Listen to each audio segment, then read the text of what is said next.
നമസ്കാരം. രുചിഭേദത്തിലെ ഇന്നത്തെ എപ്പിസോഡിലേക്ക് ഏവർക്കും സ്വാഗതം. ഇന്ന് നമ്മളൊരു സ്പെഷ്യൽ ഈവനിങ് ഡിഷായിട്ടാണ് വന്നിരിക്കുന്നത്. ഈവനിങ് ഡിഷ് എന്ന് പറയുമ്പോൾ നമുക്ക് സന്ധ്യയ്ക്ക് എന്തായാലും ഒരു ടിഫിൻ എല്ലാവർക്കും ഇത്തിരി കിട്ടിയാൽ കൊള്ളാമെന്ന് ആഗ്രഹിക്കുന്ന ഒരു കാര്യമാണ്.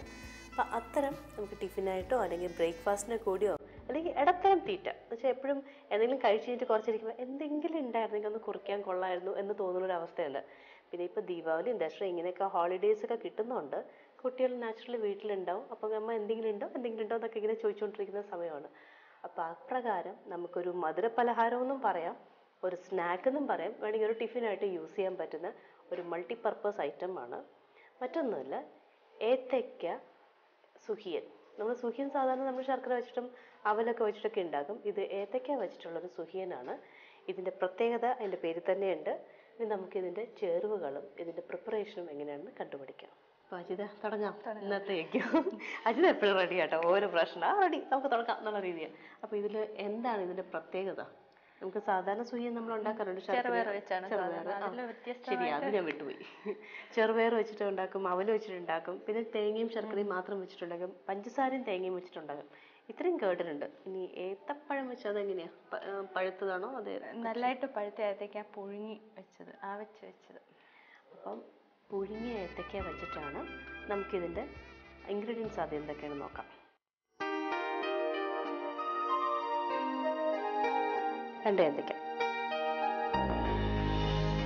മൈദമാവ്, ശർക്കര, തേങ്ങ, ഏലക്ക പൊടിച്ചത്, വെളിച്ചെണ്ണ, വെള്ളം. നമുക്ക് ആവശ്യമുള്ള ഇൻഗ്രീഡിയൻസ്. നമുക്കിതിൻ്റെ പ്രിപ്പറേഷൻ നോക്കാം. പറഞ്ഞോ. അല്ലെങ്കിൽ ഇടത്തരം തീറ്റ എന്ന് വെച്ചാൽ എപ്പോഴും എന്തെങ്കിലും കഴിച്ച് കഴിഞ്ഞിട്ട് കുറച്ചിരിക്കുമ്പോൾ എന്തെങ്കിലും ഉണ്ടായിരുന്നെങ്കിൽ ഒന്ന് കുറിക്കാൻ കൊള്ളായിരുന്നു എന്ന് തോന്നുന്നൊരവസ്ഥയുണ്ട്. പിന്നെ ഇപ്പോൾ ദീപാവലിയും ദസറ ഇങ്ങനെയൊക്കെ ഹോളിഡേയ്സൊക്കെ കിട്ടുന്നുണ്ട്. കുട്ടികൾ നാച്ചുറലി വീട്ടിലുണ്ടാവും. അപ്പം അമ്മ എന്തെങ്കിലും ഉണ്ടോ എന്നൊക്കെ ഇങ്ങനെ ചോദിച്ചുകൊണ്ടിരിക്കുന്ന സമയമാണ്. അപ്പോൾ അപ്രകാരം നമുക്കൊരു മധുര പലഹാരമെന്നും പറയാം, ഒരു സ്നാക്ക് എന്നും പറയാം, വേണമെങ്കിൽ ഒരു ടിഫിനായിട്ട് യൂസ് ചെയ്യാൻ പറ്റുന്ന ഒരു മൾട്ടിപർപ്പസ് ഐറ്റമാണ്. മറ്റൊന്നുമില്ല, ഏത്തയ്ക്ക സുഹിയൻ. നമ്മൾ സുഹിയൻ സാധാരണ നമ്മൾ ശർക്കര വെച്ചിട്ടും അവലൊക്കെ വെച്ചിട്ടൊക്കെ ഉണ്ടാക്കും. ഇത് ഏത്തയ്ക്ക വെച്ചിട്ടുള്ളൊരു സുഹിയനാണ്. ഇതിൻ്റെ പ്രത്യേകത അതിൻ്റെ പേരിൽ തന്നെയുണ്ട്. ഇനി നമുക്കിതിൻ്റെ ചേരുവകളും ഇതിൻ്റെ പ്രിപ്പറേഷനും എങ്ങനെയാണെന്ന് കണ്ടുപിടിക്കാം. അപ്പോൾ അജിത തുടങ്ങാം ഇന്നത്തേക്ക്. അജിത എപ്പോഴും റെഡി ആട്ടോ, ഓരോ പ്രശ്നം റെഡി, നമുക്ക് തുടങ്ങാം എന്നുള്ള രീതിയാണ്. അപ്പോൾ ഇതിൽ എന്താണ് ഇതിൻ്റെ പ്രത്യേകത? നമുക്ക് സാധാരണ സുഹിയൻ നമ്മൾ ഉണ്ടാക്കാറുണ്ട് ചെറുപയർ വെച്ചാണ്. ശരി, അത് ഞാൻ വിട്ടുപോയി. ചെറുപയർ വെച്ചിട്ട് ഉണ്ടാക്കും, അവൽ വെച്ചിട്ടുണ്ടാക്കും, പിന്നെ തേങ്ങയും ശർക്കരയും മാത്രം വെച്ചിട്ടുണ്ടാക്കും, പഞ്ചസാരയും തേങ്ങയും വെച്ചിട്ടുണ്ടാക്കും. ഇത്രയും കേട്ടിട്ടുണ്ട്. ഇനി ഏത്തപ്പഴം വെച്ചാൽ അതെങ്ങനെയാ? പഴുത്തതാണോ? അതെ, നല്ലതായിട്ട് പഴുത്ത ഏത്തയ്ക്ക പുഴുങ്ങി വെച്ചത്, വെച്ചത്. അപ്പം പുഴുങ്ങിയ ഏത്തയ്ക്ക വെച്ചിട്ടാണ് നമുക്കിതിൻ്റെ ഇൻഗ്രീഡിയൻസ് ആദ്യം എന്തൊക്കെയാണെന്ന് നോക്കാം. 2 ഏത്തയ്ക്ക, മൈദമാവ്, ശർക്കര, അല്ലെങ്കിൽ ഇടത്തരം തീറ്റ എന്ന് വെച്ചാൽ എപ്പോഴും എന്തെങ്കിലും കഴിച്ച് കഴിഞ്ഞിട്ട് കുറച്ചിരിക്കുമ്പോൾ എന്തെങ്കിലും ഉണ്ടായിരുന്നെങ്കിൽ ഒന്ന് കുറിക്കാൻ കൊള്ളായിരുന്നു എന്ന് തോന്നുന്നൊരവസ്ഥയുണ്ട്. പിന്നെ ഇപ്പോൾ ദീപാവലിയും ദസറ ഇങ്ങനെയൊക്കെ ഹോളിഡേയ്സൊക്കെ കിട്ടുന്നുണ്ട്. കുട്ടികൾ നാച്ചുറലി വീട്ടിലുണ്ടാവും. അപ്പം അമ്മ എന്തെങ്കിലും ഉണ്ടോ എന്നൊക്കെ ഇങ്ങനെ ചോദിച്ചുകൊണ്ടിരിക്കുന്ന സമയമാണ്. അപ്പോൾ അപ്രകാരം നമുക്കൊരു മധുര പലഹാരമെന്നും പറയാം, ഒരു സ്നാക്ക് എന്നും പറയാം, വേണമെങ്കിൽ ഒരു ടിഫിനായിട്ട് യൂസ് ചെയ്യാൻ പറ്റുന്ന ഒരു മൾട്ടിപർപ്പസ് ഐറ്റമാണ്. മറ്റൊന്നുമില്ല, ഏത്തയ്ക്ക സുഹിയൻ. നമ്മൾ സുഹിയൻ സാധാരണ നമ്മൾ ശർക്കര വെച്ചിട്ടും അവലൊക്കെ വെച്ചിട്ടൊക്കെ ഉണ്ടാക്കും. ഇത് ഏത്തയ്ക്ക വെച്ചിട്ടുള്ളൊരു സുഹിയനാണ്. ഇതിൻ്റെ പ്രത്യേകത അതിൻ്റെ പേരിൽ തന്നെയുണ്ട്. ഇനി നമുക്കിതിൻ്റെ ചേരുവകളും ഇതിൻ്റെ പ്രിപ്പറേഷനും എങ്ങനെയാണെന്ന് കണ്ടുപിടിക്കാം. അപ്പോൾ അജിത തുടങ്ങാം ഇന്നത്തേക്ക്. അജിത എപ്പോഴും റെഡി ആട്ടോ, ഓരോ പ്രശ്നം റെഡി, നമുക്ക് തുടങ്ങാം എന്നുള്ള രീതിയാണ്. അപ്പോൾ ഇതിൽ എന്താണ് ഇതിൻ്റെ പ്രത്യേകത? നമുക്ക് സാധാരണ സുഹിയൻ നമ്മൾ ഉണ്ടാക്കാറുണ്ട് ചെറുപയർ വെച്ചാണ്. ശരി, അത് ഞാൻ വിട്ടുപോയി. ചെറുപയർ വെച്ചിട്ട് ഉണ്ടാക്കും, അവൽ വെച്ചിട്ടുണ്ടാക്കും, പിന്നെ തേങ്ങയും ശർക്കരയും മാത്രം വെച്ചിട്ടുണ്ടാക്കും, പഞ്ചസാരയും തേങ്ങയും വെച്ചിട്ടുണ്ടാക്കും. ഇത്രയും കേട്ടിട്ടുണ്ട്. ഇനി ഏത്തപ്പഴം വെച്ചാൽ അതെങ്ങനെയാ? പഴുത്തതാണോ? അതെ, നല്ലതായിട്ട് പഴുത്ത ഏത്തയ്ക്ക പുഴുങ്ങി വെച്ചത്, വെച്ചത്. അപ്പം പുഴുങ്ങിയ ഏത്തയ്ക്ക വെച്ചിട്ടാണ് നമുക്കിതിൻ്റെ ഇൻഗ്രീഡിയൻസ് ആദ്യം എന്തൊക്കെയാണെന്ന് നോക്കാം. 2 ഏത്തയ്ക്ക, മൈദമാവ്,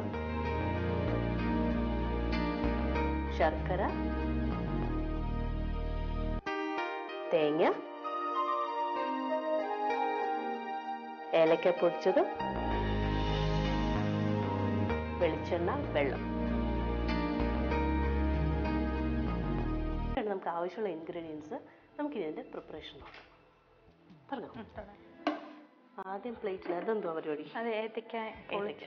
അപ്പോൾ ഇതിൽ നമ്മൾ ഒന്നാം ഘട്ടം ഇവിടെ ശരിക്കും പറഞ്ഞാൽ കഴിഞ്ഞിരിക്കുകയാണ്. ഇത് വേവിച്ച് വെച്ചിരിക്കുക, പുഴുങ്ങി വെച്ചിരിക്കുകയാണ്. ഇപ്പോൾ സാധാരണ പുഴുങ്ങാതായിട്ട് പച്ചയായിരിക്കും. ഇതിപ്പോൾ പഴുത്ത ഏത്തക്കയാണ്. ഒത്തിരി എന്താ പറയുക, പഴുത്ത് ഒലഞ്ഞു പോയിട്ടില്ല, എന്നാൽ നല്ല പഴുത്തതുമാണത്. അതിൻ്റെ അകത്തുള്ള നാരും അതിൻ്റെ കുരുവെല്ലാം കളയണം. ഈ വേണം കുറച്ചുകൂടെ. ഇതെന്താ പരുവം? ഇങ്ങനെ നല്ല ദോശയ്ക്ക് കലക്കും പോലെയാണോ അതോ കുറച്ച് കട്ടിക്ക് വേണോ? ദോശപ്പരുവത്തിലെടുക്കണം. കാരണം ഇത് നല്ല കട്ടിയിലാകല്ലേ, ചെറുതായിട്ടതൊന്ന് ആയാൽ മതി അല്ലേ? ആദ്യം പഴം പുഴുങ്ങുക, രണ്ടാമത് പഴത്തിന് നാമ്പക്കിളക്കി മിക്സിയിൽ അടിച്ചു വയ്ക്കുക, മൂന്നാമത് നമ്മൾ മൈദയപ്പം കലക്കി വെച്ചു. ഇനി ശർക്കര എടുക്കാം. ഇനി പ്രധാന ഘടകം അല്ലേ, ഏത്തക്ക. മൂന്നാമത്തെ അരച്ച ഏത്തക്ക.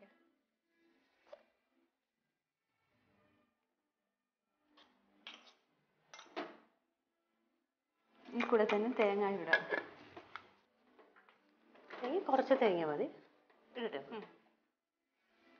പിന്നെ ഏലക്കായി എത്ര നുള്ള? 3 നുള്ളിട്ട്.